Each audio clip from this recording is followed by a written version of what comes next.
Heavenly Father, I thank you for your loving kindness and tender mercies as we search your word together and as we learn what you desire of us women. According to your words, I ask that you allow us to put into practice and fruition so that we can make an impact in this dying world. In Jesus' name, amen. Okay, I'm glad actually Jeanette shared the Proverbs 31, which is actually my favorite book and chapter rather too.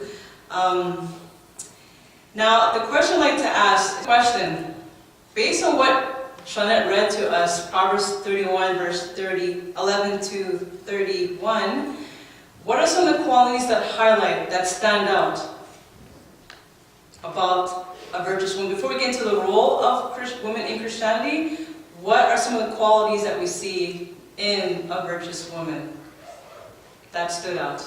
What are some of the qualities that we see here? Industrious. She's industrious, yes. Assisting people in distress, hospitable. Yes. Raising kids. Yes. What else? For caring and love. She's caring, yes. She sacrifices. She is trustworthy, right? She stands and is clothed in truth. She's confident. She exceeds in virtue, in other words, moral excellence. She exceeds in moral excellence. She fears God. She is submissive to her husband. And this little quote that I'll share with you later on about this is really important. She is meek and quiet in spirit. She's also discreet as well. She is rare. She's peculiar. She is also modest, reserved. Now, we'll look at some examples of women in the Bible who I look up to as role models, actually, in terms of the role of women in the Bible. Okay? Let's take a look at Ruth. If everyone has their Bible, by the way? Everyone has their sword? I hope we're all equipped here? Okay. Because we'll be going into the word here. Let's go to Ruth, chapter 1. Just want to quickly address this because it is really powerful how God uses these women in the Bible in an amazing and incredible way. Okay, can somebody read for me Ruth chapter 1, verse 14 to 16, please? Ruth chapter 1, verse 14 to 16. And they lifted up their voice and wept again. And Orpah kissed her mother-in-law, but Ruth clave unto her. And she said, Behold, your sister-in-law is gone back unto her people and unto her gods. Return after your sister-in-law. 15, is it? And 16, please. And Ruth said, Entreat me not to leave you, or to return from falling after you. For wherever you go, I will go. And where you stay, I will stay. Your people shall be my people, and your God, my God. Okay. So, one of the things that stood out here, Ruth cleaved on to her mother-in-law, right? And what does it illustrate here? Do you notice here in verse 15, Orpah wept? No, sorry, she wept again. Orpah kissed her mother and Ruth clave unto her. If you recall, we all know this, Naomi, she feared the Lord, right? This also is an indicator that Ruth also feared the Lord. She clave unto her mother-in-law as well.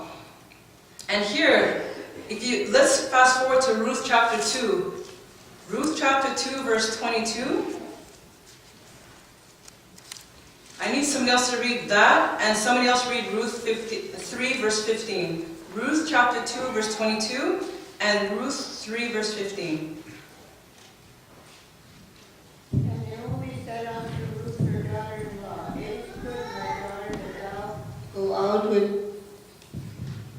Okay.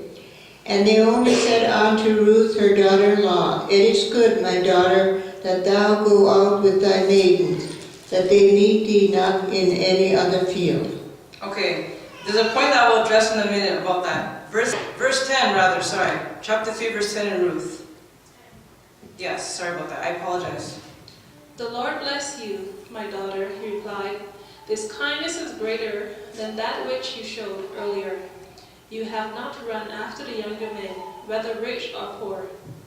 Okay, now, we just read these two verses, right? We compared chapter 2 verse 22 and chapter 3 verse 10. What do you see that stood out here? What revealed that she showed kindness in the latter than the former? Can somebody, before I share, or what stood out here? Do you notice in chapter 2 verse 22? Naomi gave her advice. Naomi said unto Ruth her daughter-in-law, It is good, my daughter, that thou go out with them, his maidens, that they meet thee not in any other field. Hint. What do we see here? It's an exchange. What do you see in this verse? I'll repeat again. Verse 10 in chapter 3. And he said, Blessed be thou of the Lord, my daughter, for thou hast showed more kindness in the latter end than at the beginning, inasmuch as thou followest not young men, whether poor or rich. And what did Naomi said to Ruth? What advice did she cleave onto? It seems that she chose to stay with her mother-in-law rather than to fall after young men, which she could easily have done. And she followed after maidens. Choice. Okay, exactly. And also with maidens, with the same sex, right? Maidens. What can we learn from this? Anybody? Wait for God's leading. Yes, okay. Okay. Well, the answer is in verse 10, basically. She showed kindness. Yes, go ahead. So that even though she was single at the time, so even though she was single at the time, it wasn't a necessity for her to fill that void, to go looking after young men or in pursuit of young men. Her first priority was to stay faithful to her, the mother-in-law of her deceased husband. Okay, very good. Okay, now, that's good, that's one thing. Now let's take a look at Hannah quickly here. So basically, just in a nutshell for Ruth, she feared God, she cleaved to her mother-in-law, who was also a widow. She respects elders, listens to advice of elders. She also listened to Naomi not chasing or being familiar with the opposite sex. Okay? As a result, and listening, that's when of course she met her prince, Boaz. And let's take a look at Hannah here. Oh, sorry. 1 Samuel chapter 1, verse 10, 11, 15, 17 to 19. Okay, go ahead, yes. In her deep anguish, Hannah prayed to the Lord, weeping bitterly. And she made a vow, saying, Lord Almighty, if you will only look on your servant's misery and remember me, and not forget your servant, but give her a son, then I will give him to the Lord for all the days of his life, and no razor will ever be used on his head. In 17? 17 to 19, please. Eli answered, Go in peace, and may the God of Israel grant to you what you have asked of him. She said, May your servant find favor in your eyes. Then she went her way and ate something, and her face was no longer downcast. Early the next morning, they arose and worshipped before the Lord, and then went back to their home at Ramah. Eliakim made love to his wife Hannah, and the Lord remembered her. Okay. By the way, these examples I'm giving are examples of women in the Bible who are virtuous in conduct. I'll get into the role in a minute. But here, you notice here, Hannah, she persevered and had fear in the Lord. She had faith in him, and made no God out of her son, of course. And she offered Samuel and dedicated her son to the Lord. So she feared God. She she had perseverance and faith in him. Like, these are good examples. Like, when I see these women, you know, how they persevered, and even in the midst of sorrow, that's inspirational. Verse 36, can somebody read Acts chapter 9, verse 36, please?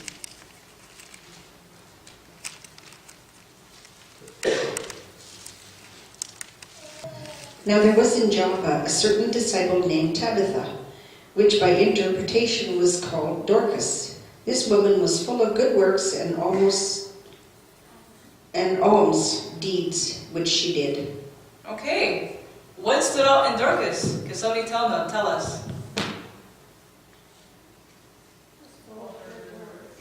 Yes, full of good works, yes, and charitable deeds. She was giving, right? See? Magdalene, Luke chapter 10, verse 38 to 42.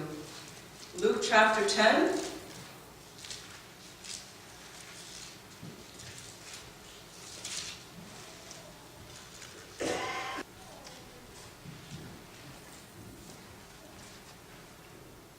Can somebody read verse 38 to 42, please? 28 to 32 of Luke. 38 to 42. 38 to Yes. 42, all right. Now it came to pass as they went that he entered into a certain village, and a certain woman named Martha received him into her house. And she had a sister called Mary, which also sat at Jesus' feet and heard his word. But Martha was cumbered about much serving, and came to him and said, Lord, dost thou not care that my sister hath left me to serve alone? Bid her therefore that she help me. And Jesus answered and said unto her, Martha, Martha, thou art careful and troubled about many things, but one thing is needful, and Mary hath chosen that good part which shall not be taken away from her. Okay. Of course we know the story. What stood out in Mary? She was always at Jesus' feet.